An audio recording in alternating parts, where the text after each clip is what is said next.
విశ్వకర్ sir sir, all the best అండి. Thank function you. చాలా ప్రామిసింగ్గా ఉంది. ఈ you. కాంబినేషన్ కానీ చాలా రిఫ్రెషింగ్గా ఉన్నాయి. జోక్స్ కూడా అంటే మన అర్జున్ గారు మాట్లాడుతూ మీకు ఆల్ ద బెస్ట్ చెప్పారు. అంటే yesterday I forgot to mention, but Town Hill and JP Mondalina there I mentioned, but definitely all the best for Sita Payanam and also all the best for Couple Friendly. So all the films look like very fresh for audience. So definitely ఆయన మాట్లాడేది కూడా నాకు చాలా చాలా మంచిగా అనిపించింది. So life is, I think this is life. మనకి ఈరోజు కోపం ఉంటుంది కానీ look at the round of circle of life. మళ్ళీ ఈరోజు it's very different between like same టైంలో ఫిల్మ్స్ రిలీజ్ అవుతున్నాయి. I want his film to run and he also set like very great things on interview.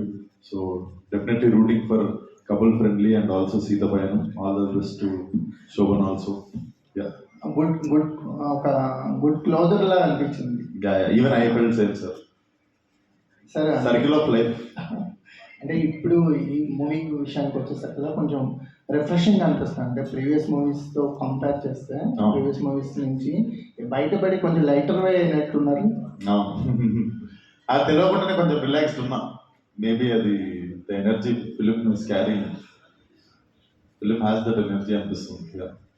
Vamsi గారు, సరే అంటే మీరు అంటే ఎప్పుడు ఆడియన్స్ ప్రిపేర్ చేయడానికో ఏమో తెలియదు కానీ కథ ఏం పెద్దగా లేదని చెప్తారు. అది అది కథకే కదా సార్, ఏం రాసినా కథకే కదా సిచ్యువేషన్ రాసి. ఎందుకని అలా చెప్పడానికి కారణం ఏంటి? కథకి అంటే కథకి సిచ్యువేషన్ రాయడం ఓకే, కానీ ఇప్పుడు అనుదీప్ స్టైల్ ఎలా ఉంటుందంటే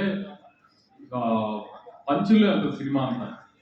జనరల్గా ఒక కామెడీ సినిమా అంటే ఇప్పుడు అనగనగా ఒక రోజు కామెడీ సినిమా, ఒక విలేజ్ లో జరిగే ఒక మనిషి కథ ఇది. దీంట్లో కూడా ఒక సినిమా ఇండస్ట్రీలో ఇది ఒక మెటా ఫిల్మ్. యాక్చువల్లీ సినిమా ఇండస్ట్రీలో జరుగుతుంది, కానీ సినిమా ఇండస్ట్రీలో అంటే ఇప్పుడు నేనింతేలాగా అలాంటి సీరియస్ ఫిల్మ్ కాదు, కామెడీ ఫిల్మ్. ఒక డైరెక్టర్ కి ఒక ప్రొడ్యూసర్ కూతురికి మధ్యలో జరిగే ఒక చిన్న ఫన్ టోన్ లో జరిగే, so more on life incidents లాగా ఉంటుంది, ఒక కథగా ఉంటుంది ఇది. ఇప్పుడు ఒక డైరెక్టర్ ఇబ్బందుల్లో ఉన్నప్పుడు ఎలా బిహేవ్ చేస్తాడు, ప్రొడ్యూసర్ డిమాండింగ్ కమాండింగ్ ఉన్నప్పుడు ఎలా బిహేవ్ చేస్తుంది ఆ ప్రొడ్యూసర్ కూతురు అనేది, అలా ఒక లైఫ్ ఇన్సిడెంట్స్ మీద ఉంటుంది సినిమా. సో మన ఒక కథగా ఏమీ ఉండదు. ఒక డైరెక్టర్ అనే మనిషి ఈ 2 hours ఫ్లోలో ఆ క్యారెక్టర్ మూవ్మెంట్స్, క్యారెక్టర్ ఎలా చేసింది ఇది అది అలా వెళ్తుంది సినిమా. అందుకని అందరికీ చెప్పింది సింపుల్ క్యూట్ కామెడీ ఫిల్మ్, వచ్చి నవ్వుకుని వెళ్ళండి. స్కేల్ లైఫ్ పెట్టుకుని ఏమి మెజర్మెంట్లు చేయకండి అక్కడ. ఎందుకంటే అలాంటి సీన్ లో అలా ఏం రాయడు మనోడు. నీకు తెలుసు ఆ విషయం. ఇప్పుడు మనోడు సుమగారితో మాట్లాడితే ఎలా ఉంటుందో సినిమాలో వాళ్ళ క్యారెక్టర్లు కూడా సుమగారితో అనుదీప్ మాట్లాడినట్టే ఉంటాయి. సో నవ్వు వస్తాయి. అంతేగాని దానికి లాజిక్ కానీ లేకపోతే ఇది ఎందుకు ఇలా ఉంది, ఈ సీన్ ఇలా వచ్చింది ఏంటి, ఈ సీన్ ఇలా ఉంది ఏంటి అంటే సెకండ్ హాఫ్ లో ఒక చోట హీరోలో ఊరు వెళ్తారు. ఇప్పుడు ఆ ఊరు ఎందుకు వెళ్ళారు అలా ఆలోచించామనుకో, జనరల్గా మనం సినిమాలో అలా ఆలోచిస్తాం కదా, అట్లా మనోడు రాయడు అసలు.